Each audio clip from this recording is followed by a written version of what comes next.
in telling this story to you because of the shocking way I found out about my wife's years of cheating behind my back. There are two parts to this story. The first is not so shocking and details how I found out about her cheating the first time. And the second part is how I found out the second time, which is the truly amazing one. Part 1. It all started when I was living in South Korea teaching English. I met my wife there, Korean woman, and the relationship started off good. We had our fights but loved each other, or so I thought. After a few years of marriage, we decided to move to the USA. I was tired of teaching English as a profession, and she wanted to be a nurse in the US.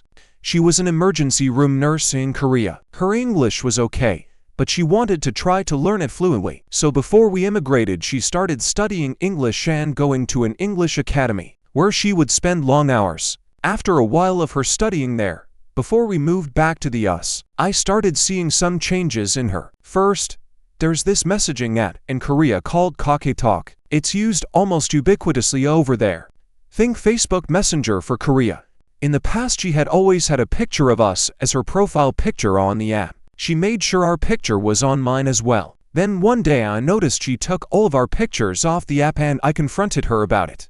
I forget what excuse she made, but when I asked her to put our picture back up there, she absolutely would not. I think she made it seem like it wasn't a big deal and I was making too much out of it. I knew something had changed, and I noticed her attitude toward me was more confrontational and demeaning during this time. I still didn't suspect cheating, however. I should have. But she had always said she loved me so much and would never cheat on me. I guess I believed her. There were a few nights she didn't come home. Each time, of course, she made a believable excuse. On the night I found out, she had said she would stay the night with her sister because she had to take her sister and her husband to the airport early the next morning. This was probably the third or fourth time I had to stay at the apartment by myself, and that night I started feeling lonely, so I messaged her on KakaoTalk. Not only did she not answer my texts on Kakao, I could tell she never even read them, because on the app it lets you know if the message has been seen or not. Later I found out that she had blocked me, so she never even received the messages. I called and got no answer. I waited a bit longer and called again. Still no answer, of course. Also on Kakao, we'll show you who's currently on the app. I saw that her sister, who she said she would stay with, was on the app. I called her sister and asked if she was there and explained that she had told me she was staying there tonight. Her sister seemed shocked, and you could tell by her tone and answer that she didn't know anything about this. She hadn't seen my wife and didn't know where she was. I didn't know this at the time, but after my phone conversation with the sister called my wife and wanted to know what was going on. My wife probably lied to her as she did to me, but her sister did convince her she needed to call me. So my wife calls me and I was pissed because I knew she had lied to me. I told her she better get home now or our marriage is over. Upon arriving home, she told me to get in her car and started spinning a tale, which she probably told her sister to about not wanting to tell me, but that she was out clubbing with some single girlfriends. She made it sound like she was just helping them hook up with guys and wasn't looking for anybody herself. I said, "Give me your phone," and basically yanked it out of her hand. I opened the KakaoTalk app and clicked on the first conversation and started going through it, snapping pictures. Only then did the real truth come out. The messages had been taking pictures of were from a teacher at the English academy she had been attending.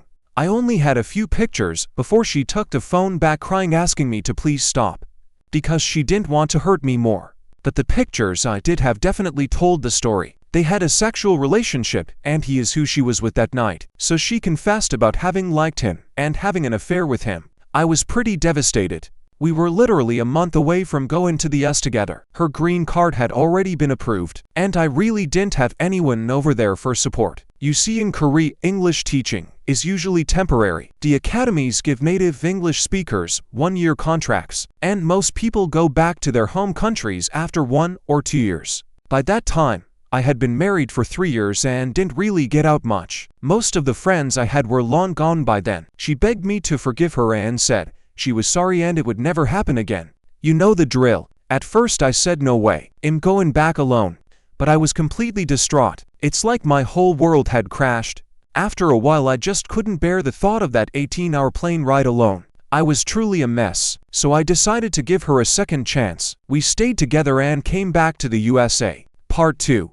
The first year back was pretty rough. Trying to get a job outside of teaching with a resume limited to time teaching in Korea was not easy. I ended up surviving mostly doing DoorDash and some part-time work. Then we were forced to move in with my parents due to financial constraints. There I got a job at a really good company that I had worked at for a year before I went to Korea. If I was smart, we would have stayed with my parents for a while at the outset and got a job there. Anyway, after working there a year, my wife got a job there too. Now, both making a good income, we moved into our own apartment. Things seemed to be going well. However, we still had occasional fights, and sometimes it seemed like she was deliberately pushing me away. Some of the things she would get mad about, I would scratch my head and be like, why in the hell is she complaining over this? One time, I remember, I always used to leave my Monster Energy cans by the sink so I could dump them the next time I did dishes. Usually I never finished the whole thing and would just leave them by the sink. She never, that I remember, said anything before about not wanting me to do that. But one day she just got angry and said, in an angry tone, something to the effect, "Why do you leave those there? I told you not to do that. Dump them in the sink right now, or next time I will pour them all over your pillow." When she got angry, she was very demeaning towards me and said some nasty things. She would apologize later, due to our continued arguments and distancing. We did decide to get divorced around fall of 2024. She had been going back to Korea for a few weeks to visit her family and friends almost every year. Since we moved to the US that year, 2024, she was going back in the winter. Our divorce proceedings were still going through at that time. We were still living together because neither of us had the money to cut our lease and move out. And we were living as friends, even friends with benefits. I still loved her after all, while she was in Korea. One day she called me crying and told me she had received an angry talk call from the wife of the man she cheated on me with 4 years earlier. My wife claimed she confessed to the woman everything that had happened between them. Later she said the woman sent her a legal notice threatening to sue her. That's right. Even though adultery is not a criminal offense in South Korea, apparently it's still a civil offense and you are allowed to sue the person your spouse cheated on you with for compensation. As an American, that seems really odd, but it's true. You can do that in South Korea. I was flabbergasted. She had to tell me because now she was scared of the legal consequences and needed money to pay for a lawyer to defend herself. She asked my help in getting a 401k loan from work to pay for it. I asked her how his wife could have found out about something that happened so many years ago. She explained that they had communicated about their affair through essays she wrote while attending the English Academy, and that she must have read those. So I thought maybe he cheated again recently in a similar way with another student, and she found out. Then she started looking into his files and found those essays. I did really question the timing of all this though. It seemed very odd that she suddenly contacted my wife at the time my wife was in Korea. I mean, what are the chances? She could have found out about his cheating any time in the past 4 years, but happened to find out while my wife was in Korea. It did seem like odd timing. It seemed more likely that maybe something happened between my wife and him while she was over there, and the wife found out. I told my wife that, but my wife was adamant that there had been no meetings or communication with him since the original cheating took place before we came to the USA. So, stupidly believing her, all I could think was that he must have cheated again, and then she dug into his files and found out about my wife and him many years prior.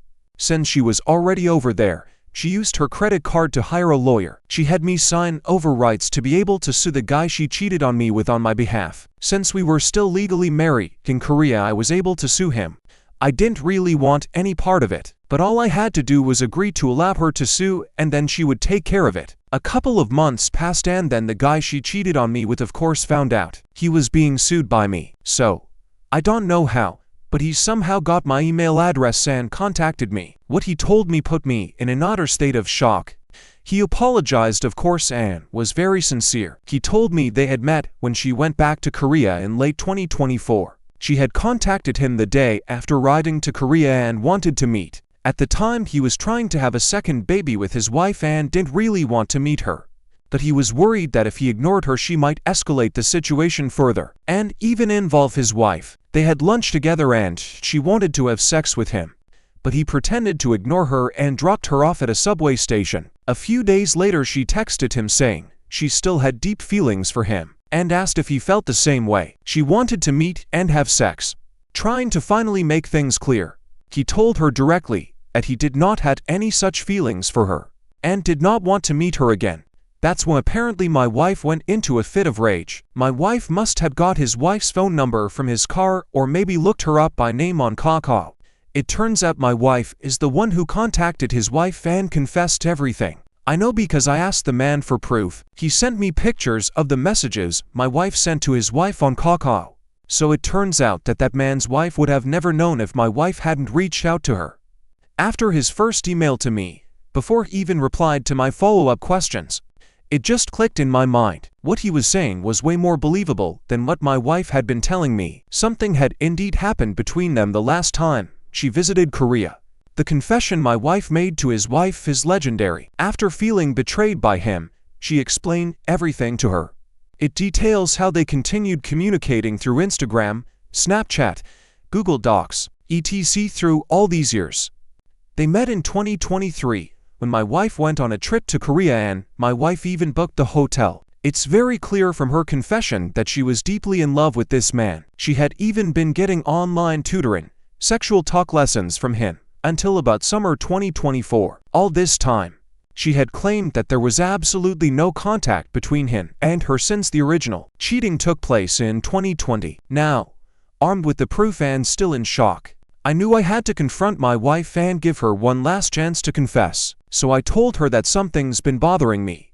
I explained that the timing of his wife finding out about their year prior cheating, while my wife was in Korea, just didn't sit right with me. I told her that it seems much more likely that something happened between him and her.